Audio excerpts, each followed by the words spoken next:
I'm finally back with another episode of a Jamaican Alzheimer's story. Thank you so much to all the persons who have been watching, who have been sharing, who have subscribed. I really appreciate it. I was off for a couple of weeks because of technical situations, but now I'm back. And today we are going to talk about choosing the right person for your loved one. Now, this is a very, very important aspect of caring for your relatives, your family members. Choosing the right caregiver is absolutely important. And in spite of the fact that some of us start off by being the primary caregiver, it will definitely reach at some point to the stage where you will need to have someone. Whether you're going to choose to place your loved one in a residential facility, or you are going to choose to have someone come in to care for your loved one, that point will eventually be arrived at, and we are going to explore both sides of the coin today. Initially, my sister and I started off by having a caregiver come in for our mother. We started off by being her primary caregiver, but we got to the point where we needed some help. And so we actually we were plunged into an emergent need for a caregiver. And I think a lot of persons end up in this situation because we we do not foresee, or we may not have understood the stages of Alzheimer's and the fact that we would eventually need someone. So our mother became ill. Actually, she became ill with chikungunya, and that was the first time we saw the need for a caregiver, because she became bedridden at that time. And guess what? We did not plan well because we did not anticipate this need, and so we just got someone to come in. We did not do much of the due diligence that we now know was required. We got someone that was recommended by a friend without exploring all of the avenues and the necessities that that person would have been required to have. And this individual came, she actually came for about 3 days. And upon realizing what Alzheimer's was about, I think she just decided that, one, she was unable to manage the task, and two, she felt that she should have asked for more money. And so after our negotiation, and we arrived at a cost, she decided to change her mind, and we were not able to meet her demands. And so that relationship with that caregiver ended abruptly, which then placed us in another situation where we needed someone right away. Now, apart from doing the basic interview of this individual, we did not do all the research required, and I don't think we also gave this individual all of the information. Now, looking back in hindsight, we did not give them all of the information to prepare her for the job at hand. And so my advice to you is to plan ahead for the eventuality and know all the things that you need to do to prepare when you are seeking a caregiver. The first thing you need to do is to be honest with the caregiver. inform the person that the individual they will be caring for is a patient suffering from Alzheimer's. Sometimes they will say, yes, man, I've cared for persons like this before. I know what that entails. Find out what they know about Alzheimer's patients. That will give you an idea if they are prepared, equipped, or trained to deal with your loved one. Find out what they know about Alzheimer's patients. Have them give you some of the experiences that they have had caring for Alzheimer's patients. One of the things I would suggest is when you are interviewing this individual, have your loved one sit in the interview. It will give you an idea of how this person will interact with them, because sometimes there may be behaviors that come out in the interview and you'll have an idea of how this person will actually manage this situation when they are left alone with your loved one. Find out what kind of training they have. I know when persons are professionally trained, their fee is a bit more expensive, but sometimes it is the best thing to do in terms of choosing a caregiver, getting someone who is professionally trained in this area. So not only find out about their training, find about their experience in caring for someone with Alzheimer's. Find out if they can read. And it sounds strange, but I can tell you, one of the individuals we had caring for our mother, even though she could do a good job at caring for her, she wasn't able to read well. So here the problem was now. She wasn't able to give her the medication at the prescribed time, and she wasn't able to give her the correct the prescribed medication. So what we had to do in that case, when we realized she was unable to read, was to packaged in the medication that is supposed to be given at specific times, and she was able to follow those instructions. So find out about their training, find out what experience they have with Alzheimer's patients, ask them what they know about Alzheimer's patients, give them certain scenarios and ask them how they would manage the patient in that scenario. One of the things we observed with our second caregiver rather, even though she claimed that she had training with persons with Alzheimer's, or she had the experience, every patient is different. And so there are some experiences she had with our mother that she never had before. And one of the things they tend to say is that, boy, this person, Miss Gordon, can tell lie.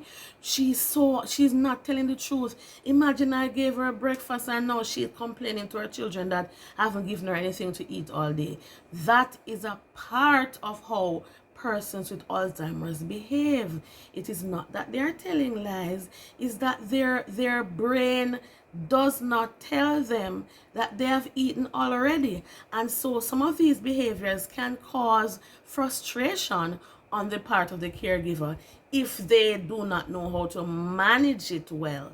And so have them go through certain scenarios with you, have them explain to you how they will manage this situation, and explain to them how to manage the situation with your loved one, because every patient is different, their temperament is different. One of the things persons are doing now that I highly recommend is that you set up a security system, a camera system in your home to observe how your loved one is being cared for in your absence. Because I can tell you, sometimes caregivers manipulate the fact that your loved ones have poor memory, and they may do things that they believe this individual will not remember. And when your loved one may have a memory of it, they may say, no, man, that's not true. Ensure that you are able to observe what is happening at home I have heard of cases where caregivers physically abuse the persons for whom they are caring out of frustration because they do not have the patience, which is the top characteristic required for anyone caring for an individual with Alzheimer's. Patience. And so you need to make an investment in a camera system that will be able to give you some sense of relief, because you'll be able to observe how your loved one is being cared for. Ensure also that the caregiver understands the dietary requirements of your loved one. They may eat meals a certain way, especially depending on the stage that they are at. Sometimes they prefer soft foods. Sometimes they cannot tolerate certain spices. Sometimes they don't eat at certain times. So it is good if you leave them, especially for their first month or so, give them a guide, set out and some instructions for your caregivers, what to do at various times. When is the best time to give them a shower if they are required to do so? When is the best time to give them a bath? What is the meal time? How to prepare their meals? What do they prefer to eat? All of those things are best when you give them a guideline as to how to perform. When you're selecting a caregiver as well, ensure that your loved one feels comfortable with this individual, and that is very important, because if they are not comfortable with this individual, guess what, there will always be conflicts, and it will now make your loved one uncomfortable. The caregiver will get frustrated. The relationship will not be very good, and then eventually this individual will lose their patience, and you may now have to go seeking another individual. One of the things you must ensure is that you do regular checks. If you're unable to set up a camera system, pop in at home sometimes, find out what is happening. We had an experience where there were about 2 days that our caregiver did not turn up for work. How did we know? One of our pastors who was with us at the time, he made regular visits to our home to check on mommy. And he was the one who realized, because usually she would come in shortly after we leave for work, and based on her schedule, she'll be required to work between 7 and 3. So she will know that I'll be home maybe the latest 3:15, and if 3 o'clock comes and she has an appointment, she usually leaves on time, knowing that I will arrive. So there were 2 days when I came home and I didn't see her, and I didn't know that she did not turn up for work. And guess what? Those were her 2 days when she left the job without even saying that she doesn't intend to return. So our mother was left unattended for 2 days. So you have to make regular checks. Have your neighbors who are at home check in to see what's happening. Once you have a gut feeling that something is not right, come home early or have someone come and check. Selecting your caregiver is a very, very vital decision, and it requires not only your input, but the input of your loved one for whom this individual is going to be caring, because if they're uncomfortable with the caregiver, the relationship will not go very well. One of the other key things I'm going to share finally, ensure that your caregiver will interact with your loved one, so that they will feel that someone is with them. If the caregiver is just there silent, then your loved one will also not feel their presence, not feel that they're being cared for, and it will also make them feel that this person is an intruder, because interacting will help to build the relationship and eventually they will warm up to them. So think about all of what we have shared, and guess what?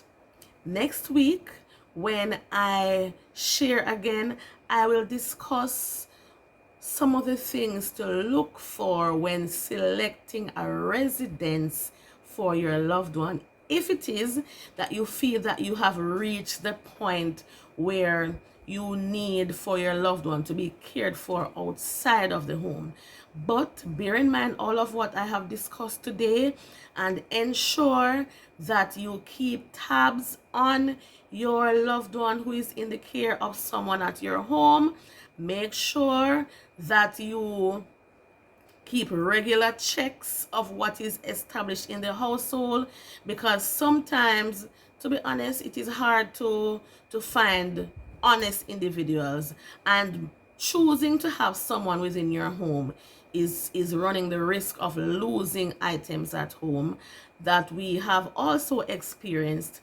But the care of your loved one is of utmost importance, and when selecting the individual, there are so many things that we need to take into consideration, because you are now opening up your home to a stranger, and your patient, your loved one with Alzheimer's, will need to build a relationship with this individual. So thank you so much for joining me again. This episode was a little longer than usual, but there was a lot to share. I wish for you all the best as you continue to share for your loved one, share with your loved one, and care for your loved one. And remember to like, share, and subscribe. And I promise to drop the next video in short order, so you don't have to wait this long. Thank you for sharing and listening. Bye.